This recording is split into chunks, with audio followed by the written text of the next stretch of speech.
슈퍼드 레이어 디스커넥션에 대해서 설명을 드리도록 하겠습니다. 30대 중반부터 40대 후반 사이에 너무 길지 않는 기장을 유지하면서 레이어드의 편안한 손질을 위한 고객을 대상으로 하는 시술로 봐주시면 좋을 것 같고요. 해당 디자인은 레이어드가 앞쪽에 많이 포진되어 있고 어느 정도 손질에 욕심을 좀 낼 수 있고 드라이를 좀 할 수 있는 분들에 적합하다라고 봐주시면 좋을 것 같습니다. 자, 그리고 이 부분들에서 이제 시작점에 대한 내용을 하나하나 시작을 한번 해보도록 하겠습니다. 자, 4등분을 먼저 타고요. 그리고 네이프에 대한 부분들을 옥시피탈점까지 섹션을 탑니다. 옥시피탈점까지 섹션을 하는 그 과정에서 정중앙에 가이드를 원랭스로 내리고 기장을 설정을 하게 되고요.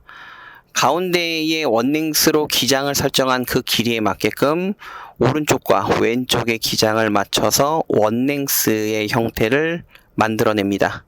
이 기장들을 베이스로 해서 미들존까지 섹션을 나누고 상단의 기장을 내려서 처음 잘랐던 그 기장에 맞게끔 저희가 섹셔닝을 기준으로 커팅을 하게 됩니다.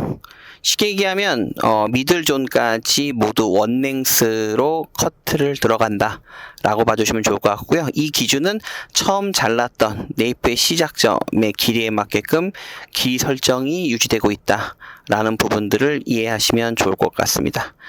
이때 주의할 점은 커트의 속도를 기준으로 할 때 많은 양을 한 번에 빗질하는 그 과정에서 곱슬기가 많거나 손상도가 높은 고객들의 경우는 얼레살을 써서 빗질을 하는 걸 추천드리고요. 빗질의 텐션이 너무 많아지게 될 경우에는 말리고 나섰을 때 길이가 짧아질 수 있다라고 하는 우려도 같이 고민해 주시면 좋을 것 같고요. 그리고 나서 모든 머리를 다 내려서 백에 있는 모든 기장을 첫 번째 섹션에 맞는 원랭스 길이로 제거하는 부분들을 이어가면 좋을 것 같습니다. 그래서 뒤에서 봤을 때 스퀘어적인 느낌, 모두 일자의 머리를 만들어내는 것이 백과 백사이드의 완성이라고 봐주시면 좋을 것 같습니다. 자, 그래서 백과 백사이드에 대한 부분들을 기준으로 저희가 커팅이 끝나게 되면 그때는 사이드, 왼쪽 사이드에 대한 부분들을 시작하게 되는데요. 왼쪽 사이드를 시작하기 전 단계에 프린지 부분들을 따로 저희가 먼저 구분해서 섹션을 따로 만들어낸다라고 봐주시면 좋을 것 같습니다. 그래서 섹션은 트라이앵글 섹션과 말발굽 섹션의 중간 상황으로 만들어지고요. 정중앙, 프린지 정중앙에서 10에서 12cm 정도를 기준으로 한 트라이앵글에서 말발굽 섹션을 타서 별도로 구분해 놓는다라고 봐주시면 좋을 것 같습니다. 이 구분이 끝나면 첫 번째 왼쪽 사이드의 머리를 레이어를 시작하게 되는데요. 이때 첫 번째 섹션의 길이에 맞게끔 모든 사이드의 기장을 첫 번째 섹션의 포워드 이 레이어의 시작점처럼 다 당겨서 커팅을 해주신다라고 봐주시면 좋을 것 같습니다.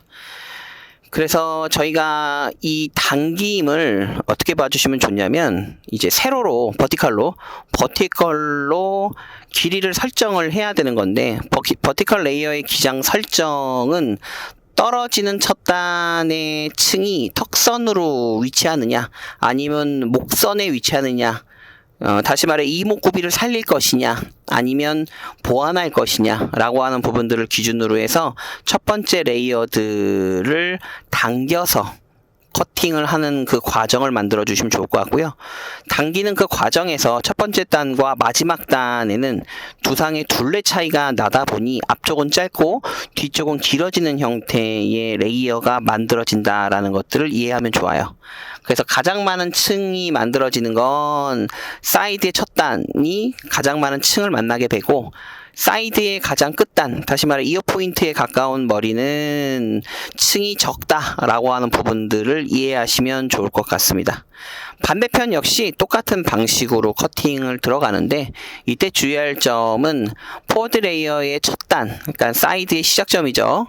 사이드의 시작점의 길이를 반대편 사이드에 자리 잡고 있는 포워드 레이어드의 길이에 맞게끔 미리 사전에 설정을 하고 나서 그 길이에 맞게끔 비교를 해 가면서 커팅을 하는 것이 중요하다 라고 말씀을 드리고 싶고요. 그런 부분들을 기준한다라고 하면 첫 번째 썼던 왼쪽 사이드와 동일한 방법으로 당겨서 커팅을 하면 무리감이 없다 라고 봐주시면 좋을 것 같습니다. 이때 주의할 점은 기존에 층이 많은 머리들은, 사이드에 층이 많은 머리들은 자를 게 많지 않을 수 있어요. 그래서 이게 긴 기장에서 짧은 기장의 형태로 변화되는 측면에서의 이 앞으로 당기는 사이드 베이스 또는 오프 베이스 또는 프리 베이스의 당김의 커트가 긴 기장에서 짧은 기장으로 변화할 때만 어떻다? 좀 자르는 그런 감이 있다라고 봐주시면 좋을 것 같습니다. 자, 이 부분이 끝나면 프린지에 대한 부분들을 이어나가는데요. 프린지 쪽에 있는 머리를 디스커넥션으로 독립적인 디자인을 만들어낸다로 봐주시면 좋을 것 같거든요. 이때 독립적인 디스커넥션을 어떻게 만드느냐라고 하면 이렇게 보시면 좋을 것 같아요. 사이드뱅을 길게 뽑는 별도의 디자인으로 보시는 개념이고요. 그래서 트라이앵글의 정중앙에 대한 부분들을 먼저 커팅을 하고, 그 커팅한 부분들의 좌우를 아치형으로 길게 뽑아서 대각선으로 커팅을 하면서 사이드뱅, 머리를 뒤로 넘겼을 때 앞쪽이 짧고 뒤쪽이 길게 이어지는 느낌의 시나리오로 커팅이 들어가면 가장 이상적이다 라고 말씀을 드리고 싶습니다. 그리고 나서 저희가 해야 될 거는 디테일한 질감 처리고요. 이게 앞쪽 사이드에 대한 층이 매력적인 머리다 보니까 층의 그 형성, 단차를 만들어내거나 또는 질감 처리, 슬라이싱이라든가 디포인트라든가 이런 부분들을 구사할 때 층을 가장 잘 보여줄 수 있는 부분, 이제 사이드와 백사이드를 기준으로 해서 먼저 질감 처리가 들어가고요. 그리고 나서 백으로 이어지는 부분들로 이해를 해주시면 좋을 것 같습니다. 자, 그래서 질감 처리를 하는 과정에서는 숱이 많다 적다를 기준으로 한 질감 처리도 중요하지만, 더 나아가서는 이 머리를 가지고 파마를 할 것이냐, 파마를 하지 않을 것이냐 라고 하는 부분들도 중요하고요. 고객 입장에서는 손질을 위해서 얼마만큼 드라이를 집에서 하고 있느냐, 하지 않느냐를 기준으로 해서도 슬라이싱 아니면 디포인팅 같은 질감 처리의 총량을 규정하는 것이 중요하다라고 봐주시면 좋을 것 같습니다.